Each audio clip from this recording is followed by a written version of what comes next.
Welcome back. It's the news that many students and teachers did not want to hear. March break has been postponed.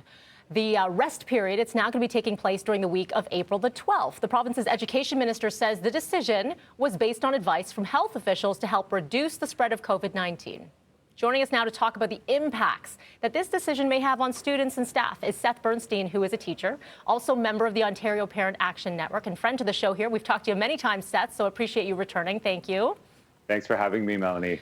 All right, so where do we begin? Let's start with the March break conversation. We heard it being floated around last week that it might be canceled, delayed, or tweaked to the school year. Your initial reaction when you heard that it's going to be bumped by a month?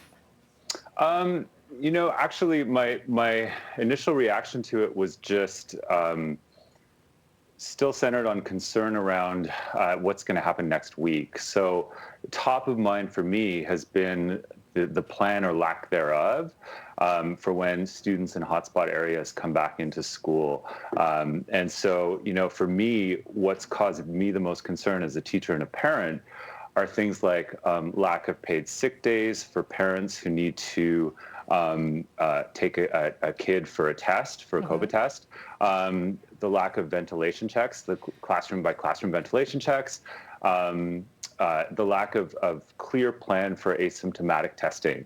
So Minister Lecce has announced something like 50,000 tests per week for students and staff in the school system. That works out to 15 tests per school per week, which doesn't seem very comprehensive. Right. There are countries in other parts of the world, like Austria, who are doing full testing of students every week and moving up to twice a week.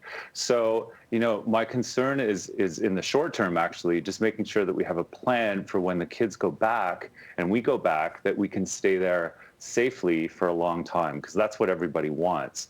So, that's where my worry is. And so it's actually not, I'm not centered on concern about March break being delayed or canceled. I'm worried about next week. Let's talk about that next week. So remind me, Sure. You are within the Toronto district as a teacher.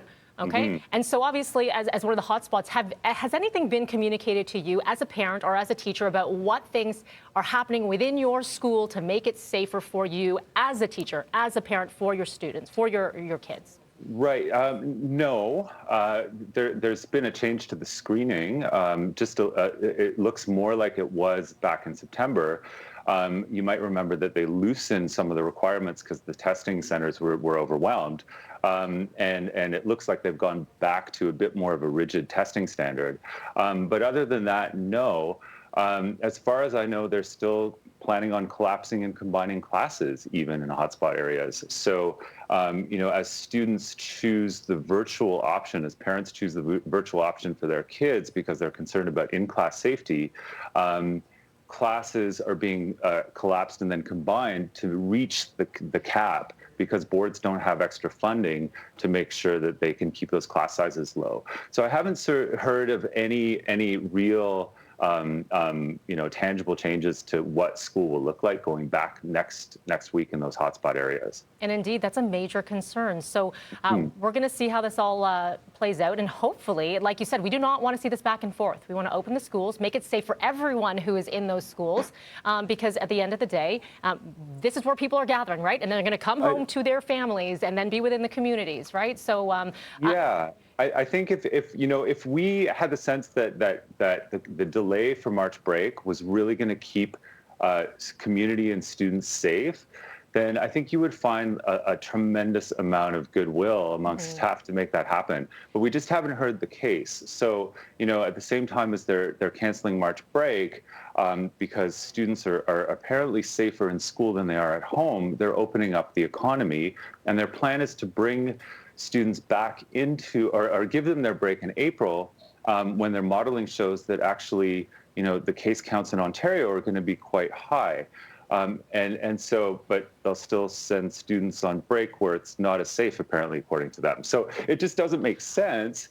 If they made a case that made sense, then there'd be so much goodwill to support community safety. Yeah. We just haven't heard it yet. I think there are a lot of people just trying to connect the dots here and scratching their heads with this one. Seth, as always, we appreciate your time. Stay safe. Have a great Family Day weekend with your family, and we'll talk to you soon. Thank you. Thanks, Melanie. Take care. Okay, bye. 6:23 is what we're sitting at right now this Friday morning. And as lockdowns continue across Britain, the country is recording its worst annual economic slump in history. We're going to just tell you how devastating these new figures are. That is coming up.